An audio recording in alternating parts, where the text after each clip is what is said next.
Hi guys, magandang gabi. So marami pong nagtatanong kung nawala na ba po daw yung ML10 good for 3 days na 1 gig na po siya. So ito pong masasabi ko guys, so hindi po siya nawala. So nakatago lamang po siya. So ganito po yan, dito nyo po siya makikita. So pero bagong lahat, ipapakita ko po muna sa inyo. So ipapakita ko sa inyo yung ginagawa nyo. So ganito po yan guys. So ayan. So first po open po natin ating data. So ayan. So dito sa pag-register ng ML10 guys is hindi nyo po kailangan ng data balance. So kahit nakawala pa yung load or balance, ma-open naman po si Gigalife at makaka-register naman po kayo na walang load balance or data balance. So open na po natin si Gigalife. X lang po natin. Then titingnan po natin dito. Dito po siya. So yung mga nakasanayan po natin guys is ganito po yan. So di ba dito pa nagre-register sa other promos. So click po natin yan. So papakita ko muna sa inyo. Then ito po sa ML yan. So ML, open po natin yan. So ayan guys, as you can see guys, so dito po natin, click po natin yung last yan, ML10. So yan. So makita nyo dito guys, dito sa baba, so 200 MB araw-araw lang po siya, good for 3 days po siya. So ayan. So hindi po siya yung hinahanap natin na 1 gig for 3 days, kasi as you can see guys, 200 per day. So meaning po niyan, in 3 days meron lang po tayong 600 MB total. So di kagaya ng ML10 nung old, yung 1 gig is 3 days po siya, 1 gig po siya, and makakatipid po tayo. So back po muna tayo, then papakita ko din po sa inyo sa kanilang asterisk. So yan, punta sa ating dialer. So dialer po natin and click dial po natin si asterisk 123 number sign, then dial po natin siya.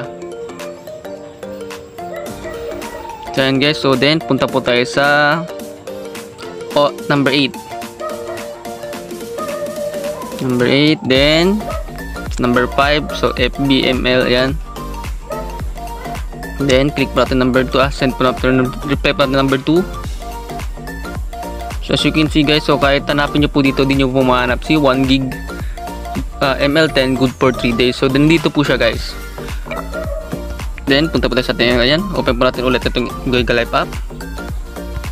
So ayan guys, so makikita nyo po si ML10 good for 3 days, nandito po siya guys. So ayan, so dapat po yung SIM nyo po is naka-register pa si, ayan, so ayan, dito po sa already registered your SIM. So click mo natin yan, nandito po siya guys. Okay, nandito po siya, ulitin ko po guys, yung ML10 is nandito po siya.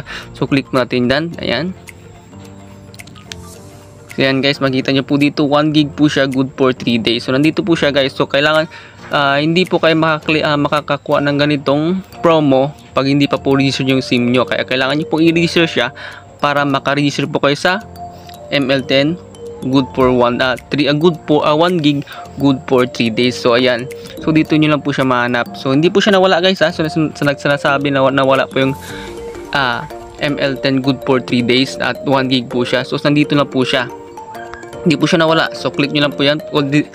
Basta dapat po naka-register yung inyong SIM sa TNT or Smart. So yan guys, so dyan nyo lang po makita. Ulit ko guys, nandito naman po siya sa already registered your SIM. So and then pag na-register po yung SIM nyo, may previous din po kayo. Hindi lang po kayo maka-register sa ML10 1 gig for good for 3 days, and meron din kayong previous dito pag na-register nyo po yung SIM nyo.